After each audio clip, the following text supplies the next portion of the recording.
the structural design of that particular object that becomes the will. So the will that we exert from ourselves is the thing that determines who we are and where we are and where we will go. And I mean, he gave this lecture back in the 50s, which is amazing. You know, that's when scientists were struggling with the fourth dimension, which is time. Only a few accepted the fourth dimension is time. I came in a little bit late. I was lost. Dr. George King is the one who was giving the lecture. Yes. Okay. And we can see this in our daily lives. When you meet a person, what's the first thing you do? You size them up, right? By what? Their integrity, their will, you know, to do certain things, or their profession, you know, their knowledge. The next thing you may look at is their intelligence, you know, their cultural perspective, right? The next thing you do, you look at their body language, you know, their idiosyncrasies, because, you know, you can look at a person's culture and know, you know, where they came from. You know, you can listen to their dialect and know if they came from Cuba. You can say, well, they came from this part of Cuba or that part of Cuba. Or they came from Jamaica. You can know what side of the islands they came from, whether they were in the city or the bush. You know. You know, so you can use these dimensions to measure up someone. And we do it instinctively, whether we know it or not. We look at their age, we look at their height, we look at their body makeup, their movement. You know, I'm from the islands. I'm an island person from Bahamas.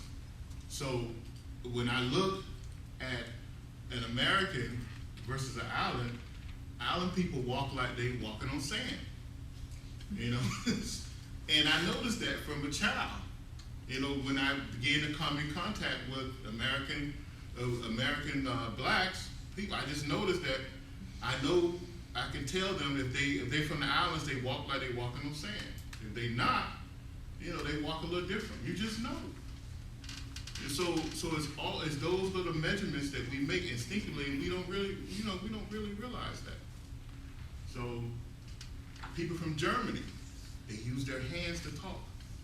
And they love touching you, right?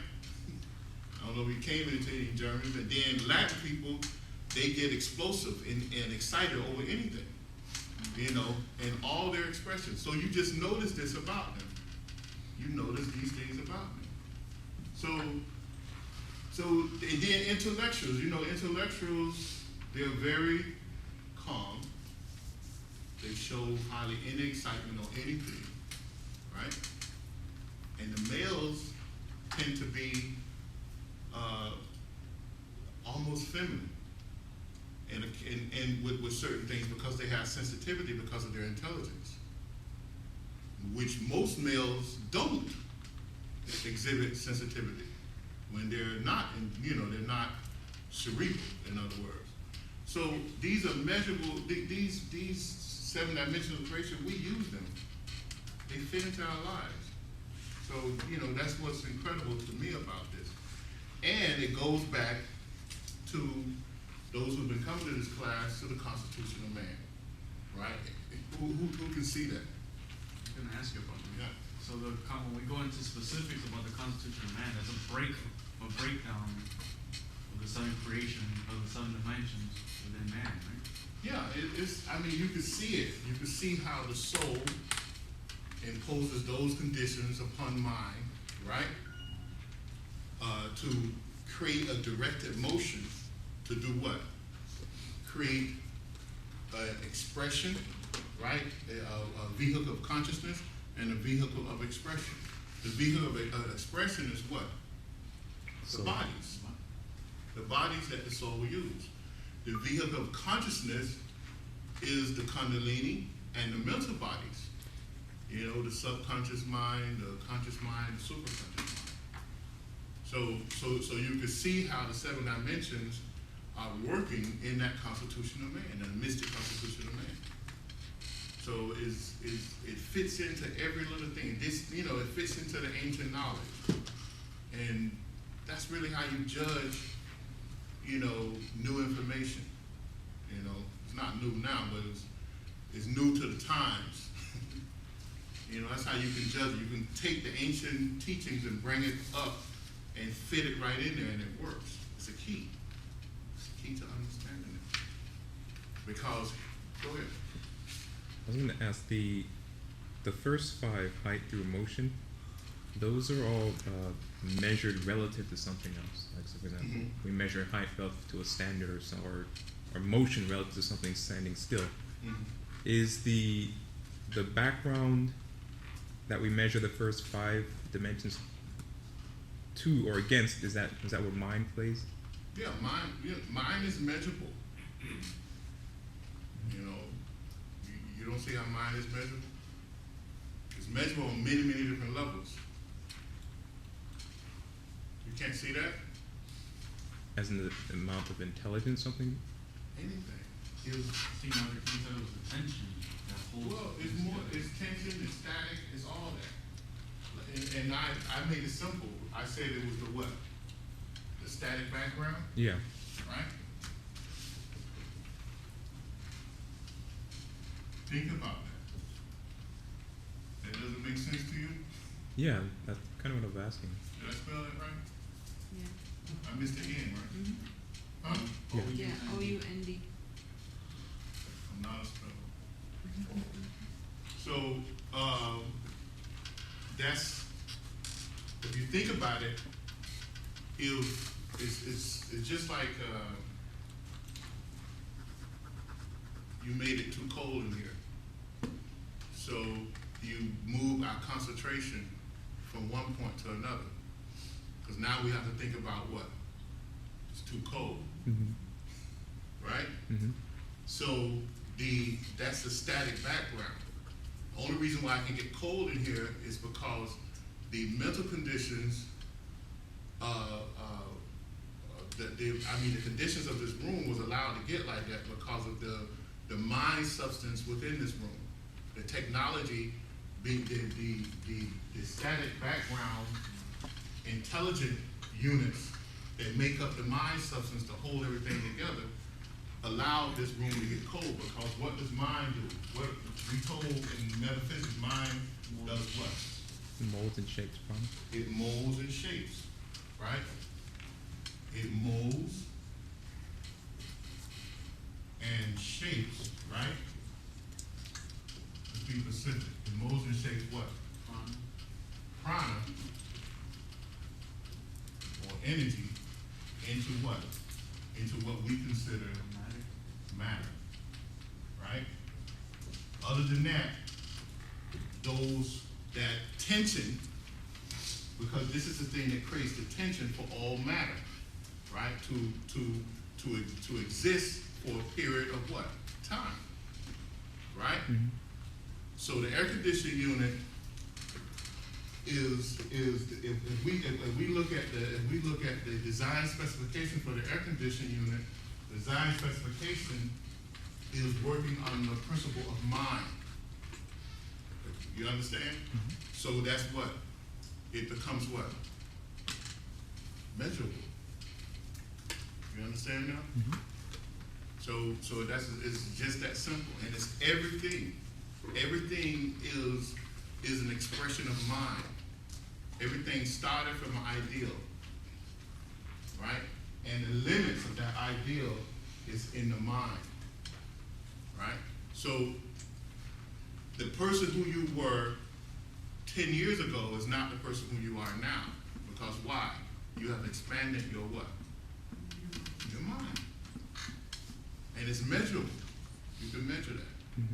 Now, the background of all creation is this untapped, unpotential mind, right? And the thing about it, what is hard for us to understand in most fields of metaphysics, which most people miss it, is that this mind is really cannot contain within anything, because it's an energy. It's like this, what the scientists today, they calling it this dark matter, right? You know, because without this dark matter, you cannot have physical matter. You cannot have visual matter.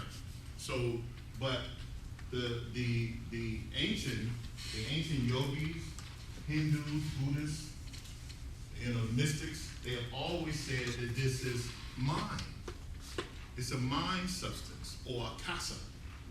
It's a etheric sound which carries this mind substance throughout the universe. You have another question? Yeah, I was gonna take another example, like say the board, for example. Mm-hmm. The whiteboard could be considered mind. Mind, yeah. You, the author, would be considered the will. Right. That places limitations on when you write, you're putting those letters into motion, which and putting them into the 4 dimensions as well. The motion is your arm. Yeah. It's a movement of your hand. It's the activity of the arm, yeah. So it fits into everything. And that becomes the 7 dimensions. Yeah. So, I mean, there's like this objective reality that initially started from the will, right? Mhm. The creative force of the whole universe. Mhm. The initial will that created, you know, everything that we all see right now. So, like, to what extent does our own personal will interact with that divine will or the initial will? Like, I don't know how to Well, explain it. you gotta remember that the essence of each one of us is what? Spirit. Spirit. Who says spirit? Spirit. Okay? So, now what is spirit? Well, but in the aspect of what? Spirit is an aspect of what? Yeah, absolutely. We done said this 1,000 times. Of God. Spirit is a divine spark of God. Right? Scientists kind of proven this in a sense on a smaller scale.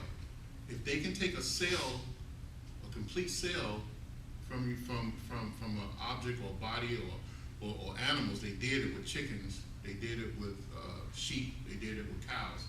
They can clone that animal, right?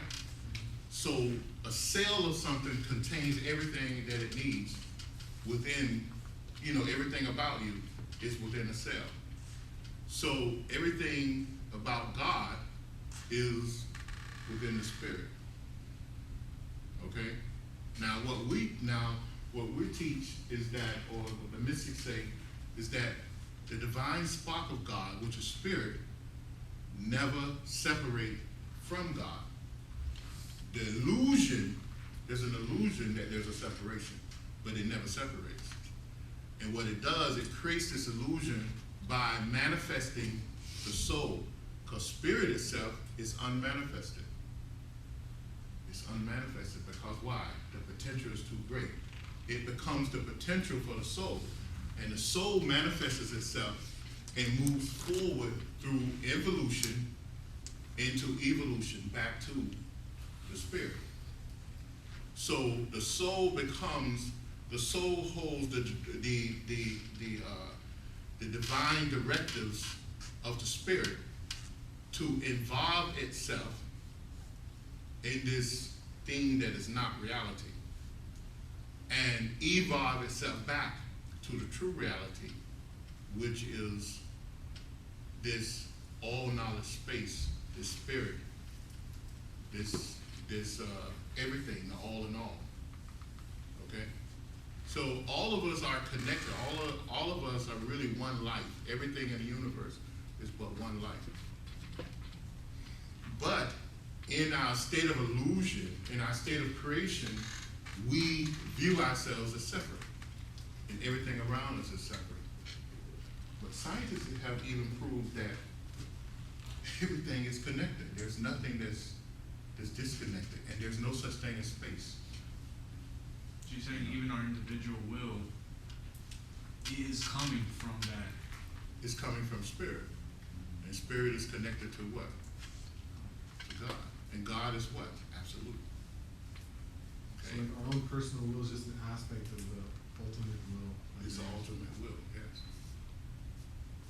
Now, of course, we're on a journey to connect back to that ultimate will, the absolute. You know, so it's simple, but yet it's a little complex.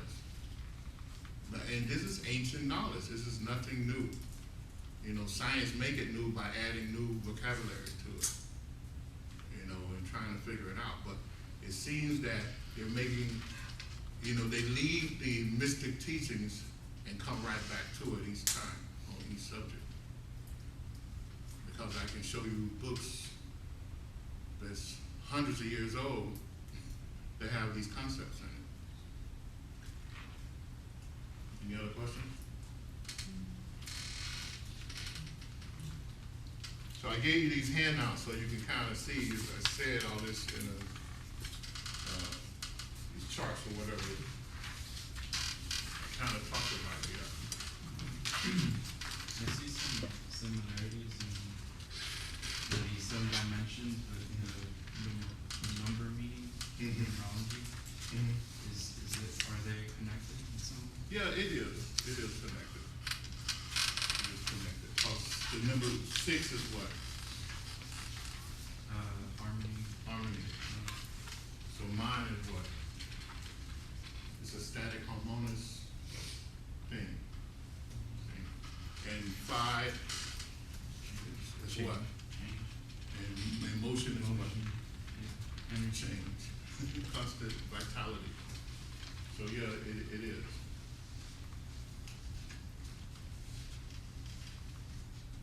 When he spoke about the 4 aspects of creation, was he talking about, like the potential and preservation and those things? No. Those creative forces are different? No, that's a whole different subject. Alright. It's a whole different subject. 4 aspects of creation. He goes into it's an advanced course in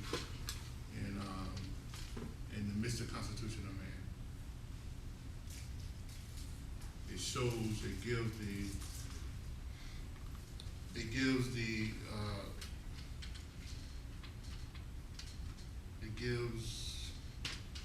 it just gives advanced perspective on our existence and the interplanetary existence of beings that have moved past the stage of ascension.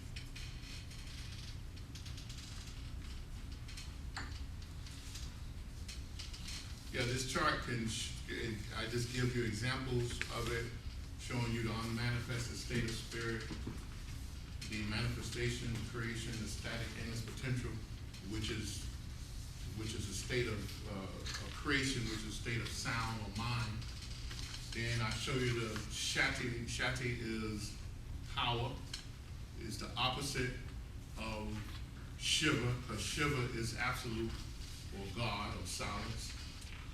And then sound is creation. Shakti is that principle of power that's throughout the universe. There's 4 principles within Shakti. And I give you the 4 principles right here. I give you the Sanskrit name on top. And well, on some of them I give the Sanskrit name. I had to take it out because it get too confusing. But it's Nani, Vijnani, and then you have the mind, you have the prana, and you have this thing called love, which is really amana in Sanskrit, but it's a preservation of force. It preserves all matter, all energy. You know, the love energy is a preservative force throughout the universe. And of course, prana is the life force throughout the universe. Mind, we talked about that, it's a static background. And then the nani is the framework of all knowledge in mind substance or consciousness. Okay? And those are the 4 principles, Shakti. So when you hear Shiva and Shakti, Shiva is the unmanifested part of God, and Shakti is the manifested part of God. And then when you have the soul comes into manifestation and does what? Pulls on this Shakti power to form to form the illusion we call life, okay, or individuality. And when you go back and study the Bhagavad Gita or the Vedas or the Vedas or whatever you want to call it, you'll see how this works. All right. Any other questions? So just to, so I understand, you can bring these 7 dimensions of creation, you can exert them every day in your everyday life. You do. You do that because you have your divine will, and then you want to create something, and you put it into motion, and with time, it creates, like, you manifest it, and you can apply it to any project that you want to do. Yeah. Because- Because everything exists within 7 dimensions. And that's the only way it can exist. All right? For us, at least, on this basic physical plane, or even the astral plane. It exists within 7 dimensions. And it operates within 7 dimensions. It not only exists, it's not only created as a 7-dimensional being or object, but it operates like that too. So can't you say the 7 dimensions is the law of karma? Yeah, it is a law of karma. It is a law of karma. It is a law of karma, yeah. Can you explain divine timing?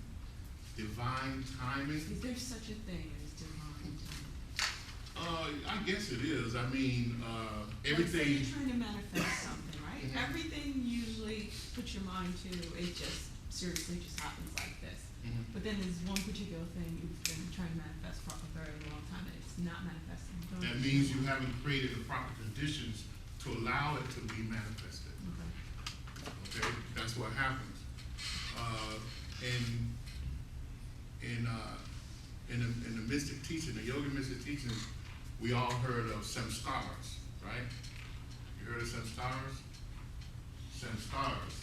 Study the samskaras.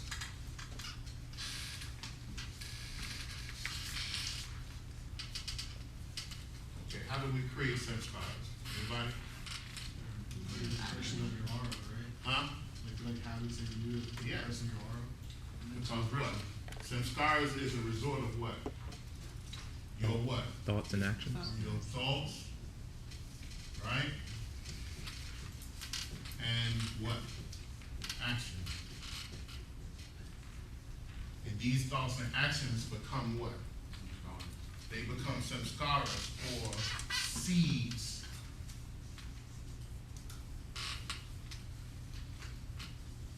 Right? Within what? Within your aura. Within your aura.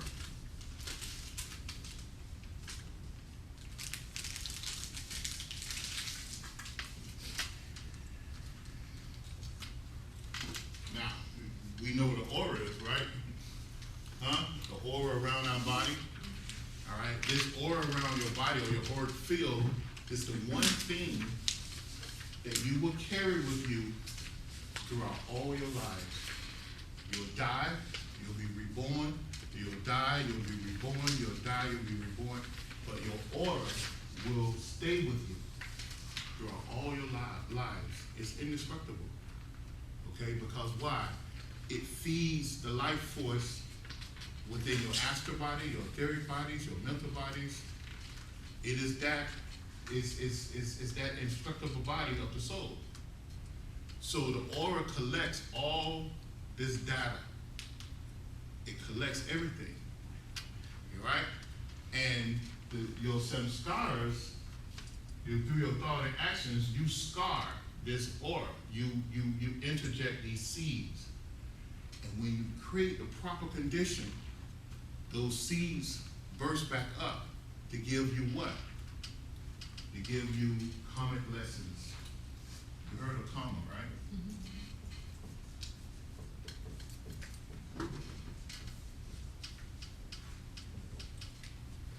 Now,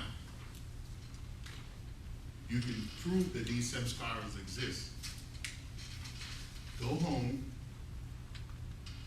and go into a room and put on a song that's very dear loved one, your first love, or the memory of a person that have passed. And what will happen? You'll be transported back to that time. All the emotions, right, that's been locked up in you, all of a sudden comes out. Prove to you that the samskaras exist. Because why? They're seeds of time, really, of thoughts and actions, of past thoughts and actions. Now, when we begin to create the environment to do whatever we need to do, we want to move forward. In creating that proper environment, sometimes there are some samskaras that's embedded within us that become either good for the present operation or bad for the present operation, right? You have to destroy or transmute those samskaras into workable energy, because these samskaras are megabytes of energy for you, you know. But in order to get past them, you must complete the karmic lesson that the samskara have stored away for you. So therefore, sometime in your plan of actions to move forward or to make things right or change directions, you have to take care of some past business, in other words. Because these samskaras, you have hundreds of thousands, maybe millions of samskaras, not only from this life, but from past lives. Sometimes it'll play on you until you clean it up. Or you create the right conditions so that it doesn't come right away, or it's transmuted into something good. You know, because of why? Because you'll raise your level of consciousness. So therefore the samskara energy, the negative samskara energy, can be transmuted into something better. Yeah. You're talking about maybe resentment or Yes. bad as a result of whatever relationship, or you just get bad energy from that, you want to Right. let go of it? That's what it is. It's energy. It's megabytes of energy. But it's either negative energy or positive energy. And you can turn negative energy into positive energy, or you can work through that negative energy and get it off of you by doing something positive. You know.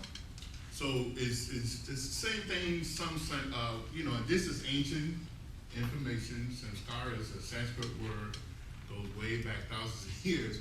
The psychiatrists today will say, cry it all out, get all the feelings out. Only thing they're doing is telling you to release the samskaras, all right? Or indeed, they will sit with you and analyze those thoughts and those wrong thoughts or wrong actions that you manifested, that you did in your past. They will walk through and try to raise your consciousness above the feeling aspect of this, so that what? You don't repeat it. Because when your consciousness is raised, then when those feelings come to you, they don't react the same way on your physiology or your mental bodies. Because why? You have the knowledge now to move forward. It's just like a child see a beautiful flame for the first time, it does what? It tries to touch it. But when you give that child the knowledge that that flame will do what? Burn you, damage you, the child's not going to stick. It's going to know that, okay, it's beautiful, but I can observe it, but I can't touch it. So this is the same thing you have to do with your samskaras. Okay? So this is ancient teachings, but that's the thing that will stop your manifestation of something, or your visualization of something. You know, you try to bring something into visualization. That's the thing that's going to stop it. Now, a good practice for that is when you imagination visualization is when you create a plan of action to do something, and you go about doing it. You also take time to sit in the silence and you visualize everything going right. your visualization of everything going right, you breathe in, out, creating this motion of prana in the body, right? And you bring down a brilliant white light, and you energize those thoughts, and make sure that everything, even the objects, the tools, everything you're working with has the proper energy, and you're creating the proper environment to do what? To make sure everything go right. To make sure you can pull on the necessary energy that's available there at that particular time while you're trying to do that, okay? And that can help you ride the waves of your samskaras, okay? And just like the athlete that messed up her leg or whatever, and she couldn't, she had broke something or pulled some muscle or something. She was crippled in a leg and the spine, I think. And she was laid up for a year or so. And she sat in the hospital or in her bed at home, whatever, and she visualized being able to do the sport that she was doing. So I think she was a runner. She visualized doing that for over a year. And she gained control over those muscles and her body, and she went back out and became an athlete again. Because she not only did the physical therapy, but she worked on the mental, the megabytes of samskara, negative samskara that was lodged in her body that created all the fear, anxiety, and everything to stop her from moving past that common blessing. So, The will. The will. So these are things you can do. Yeah, go ahead. Is that a question or statement? If you could approve it. Through will, through these spiritual practices, we impose our will upon our vehicle of conscious Kundalini to move it up Sushumna to higher and higher levels of mind, thereby increasing the level of mind at which we operate. And then from that, we can gain greater control over the subsequent dimensions that are based from mind. Yeah. So the difference between, like, say, visualizing something going right and manifesting something, I'll say the Master Jesus with, with those miracles he did, is the level of mind at which a master or just a normal person is operating at. That they can tap into. The level of mind that they can tap into. Okay. Because we tap into this mind through what? The psychic centers. Huh? Consciousness? Both of y'all right, because consciousness is the psychic centers for the chakras. Because each chakra is a level of consciousness. It's a level of operational mind substance. So when you can tap into the different levels of consciousness, that means you can manipulate and calibrate the chakras of the body. Because each chakra represents a degree of mind substance. Okay? The higher you go, the greater mind substance you tap into. It's as simple as that. That word you use is chakra? Chakra. Chakra. You heard of chakras?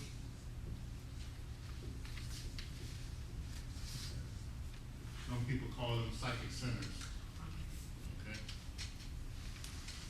Would it be wrong to call the will your intention? Maybe you not want to confuse those words? Well, there's many levels of will. So you have the little wills and then you have the big wills. So intention could be a level of will, I would think.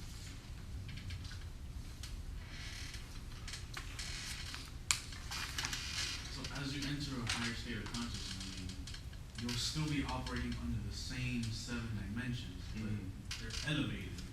So all action, all things you put into motion at that level still following the same rules of the Yeah, dimensions. it's still following the same rules. But it's affecting a higher vibration per se, a higher. Yeah, or you can have a double set of dimensions, 7 dimensions. In other words, if I was to set here, if I was able to split my consciousness up, right, by level of astral projection or etheric projection, then I can be here and somewhere else, but the astral or etheric counterpart of me is still working on a 7-dimensional operation. The same as the body is working on a 7-dimensional operation, but it's working on 2 different levels. It's not 2 different levels, but yeah, I guess 2 different levels, because the astral or the etheric body will be working on a higher set of 7 dimensions than the physical body working on that, on the 7 dimensions. You can have different layers of 7 dimensions, but you still work within 7 dimensions.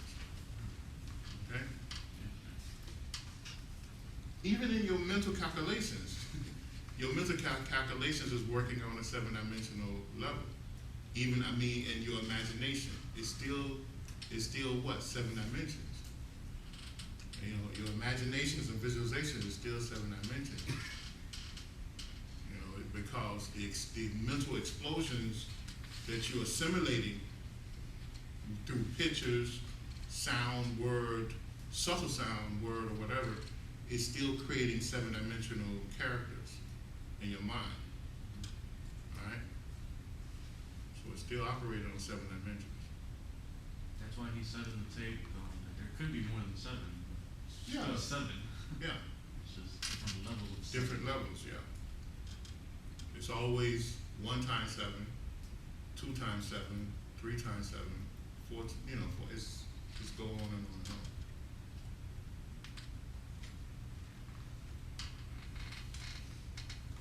And as you raise your consciousness, you calibrate yourself to the different dimensions of that particular. Not saying each realm has each realm exists within dimensions, but there may be slight differences. Maybe time here may be different on this realm than it is on another. What you mean? It's still dimensions. It's Doesn't still matter dimension. whether it doesn't matter whether when you're here on this physical plane and then you project to the astral plane, the days are shorter compared to the days on the physical plane. It's still working on the 7 Yes, it's dimension. 7. It doesn't have to be the same time. It's just the perception of those 7. It's a level of consciousness you're working on, yeah. Because time may move quicker on the lower realms and move slower on the higher realms. But it's really just an illusion. It's a perception. Everything's an illusion. It's a Everything's an perception. illusion. But it's reality. It's the reality for those individuals living in the lower, even the lower hells or the lower heavens. That it's their reality. Although everything is an illusion, you know, because all life is an illusion. But time may speed up. If we compare, because the only way we can say that it's speed up if we're comparing it to something else. If we're comparing it to our 24 hours, then their 24 hours will move quicker for them, in other words.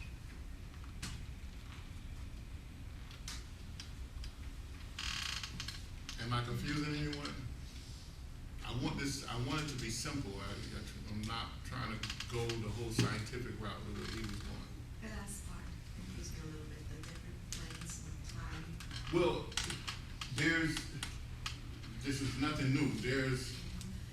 We live on the physical realm, but there's an astral realm as well. Now, one way we look at it is, are you familiar with the chakra system? No. You're not? Okay, well, the chakra system This diagram? is realms of consciousness. It's there on that paper. This Oh, diagram? okay. The chakra system is realms of consciousness, right? Or vortexes of power. You have a base chakra, right? You have a sex chakra. Then you have the solar plexus.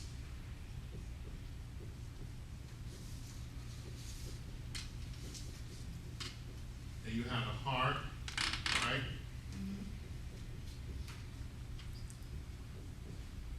You have the throat.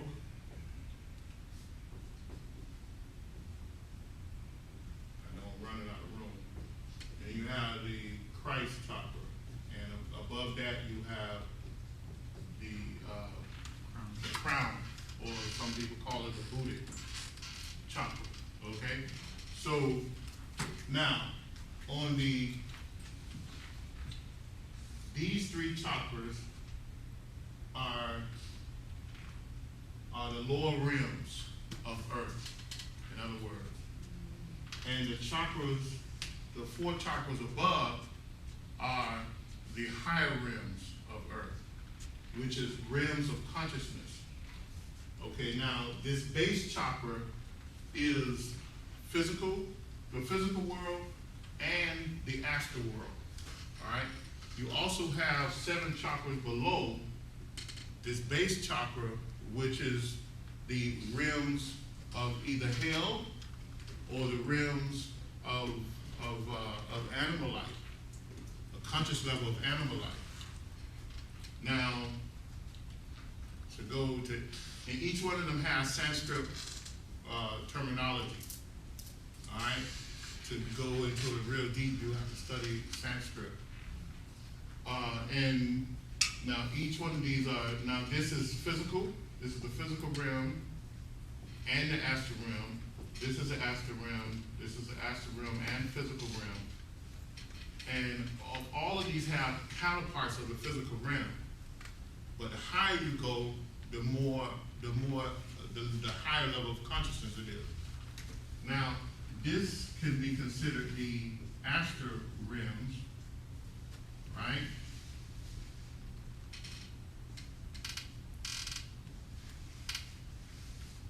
These three, and this can be considered the etheric realms.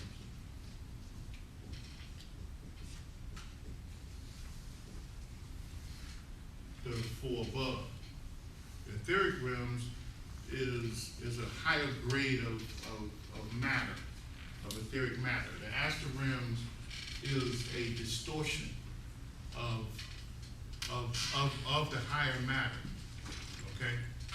Now of course the ancients have been saying this for many, many years, and I guess that their society made it clear to anyone, is that one of the reasons why when the scientists look at the other planets or send their probes there, they don't see so-called intelligent life, is because the people of the other planets, at least in this solar system we know, they live on the etheric realms. Okay, now they have the ability to move through the realms, but they have the levels of consciousness have risen so high that they don't exist on this basic physical realm, right?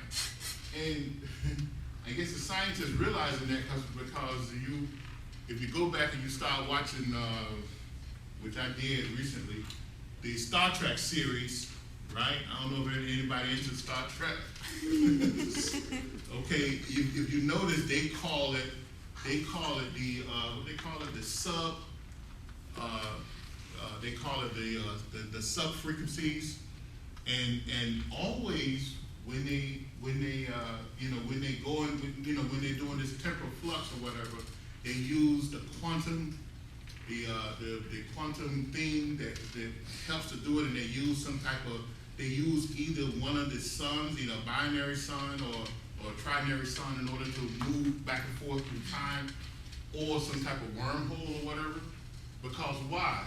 They realize that motion, right, and energy is the thing that produces this thing we call reality or matter. All right. So, and they understand that there's other worlds of whole civilizations that's not on our frequency. Okay. Now, of course, scientists today have came up with, which is nothing new for the mystics, but they came up with this string theory. Everybody heard of the string theory, right? And now they're realizing that there are multiple levels of existence. Now, I don't know why they didn't realize this before, because when they discovered this thing called the electronic magnetic spectrum back in the 1800s, which was always here. Every time you have a rainstorm, you see a rainbow, right? The rainbow is the electronic magnetic spectrum. From that came what? Radio, right? They were able to do television, right? And they were able to take pictures because they began to understand this electronic magnetic spectrum.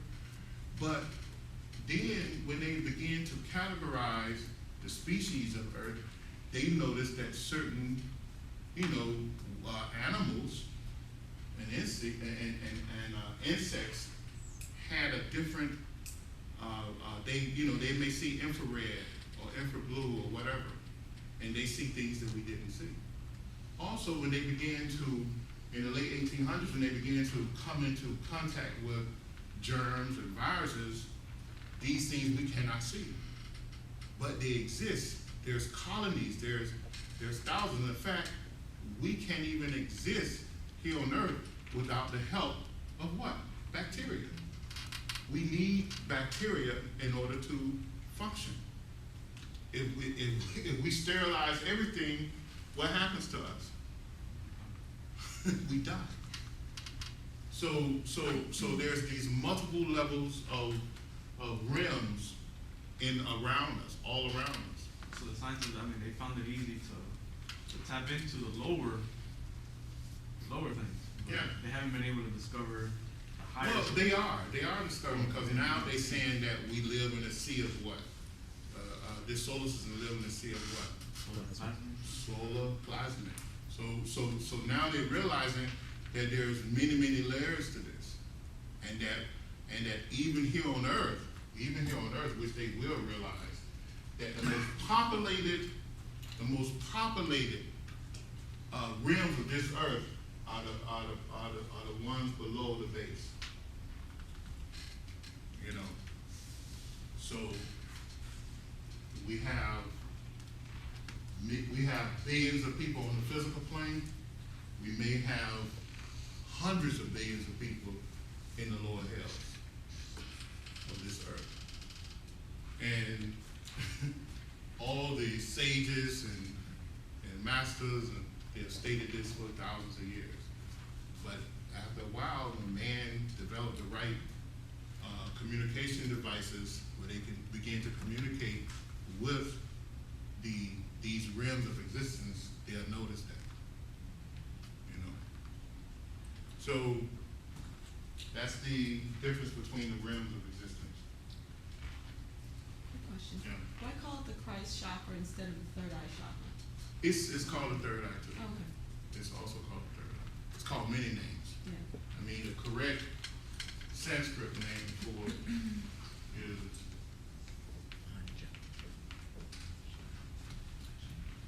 that's right. Yeah. Yeah. So, but it's called many names really. But I like the English. We call it the Christ, and then we call it the crown, either the crown or the Buddhic chakra. All right. Any other questions? Are you able to use the 7 dimensions? Like when you said that intelligence, that's the ability to predetermine your actions. You use the 7 dimensions to predetermine your actions. Yeah, you do it either consciously or instinctively. You're constantly using the 7 dimensions of creation, whether you realize it. Yeah, consciously. Well, we use it unconsciously to develop our intelligence. We begin to use it consciously. Yeah, you will. When you begin to recognize it.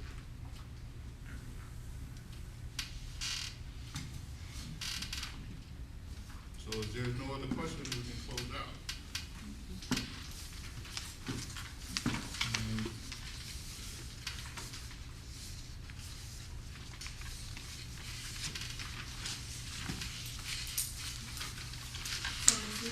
meeting every Saturday, maybe, Once you go, yeah, we meet every Sunday. okay. We have a little prayer before we close out.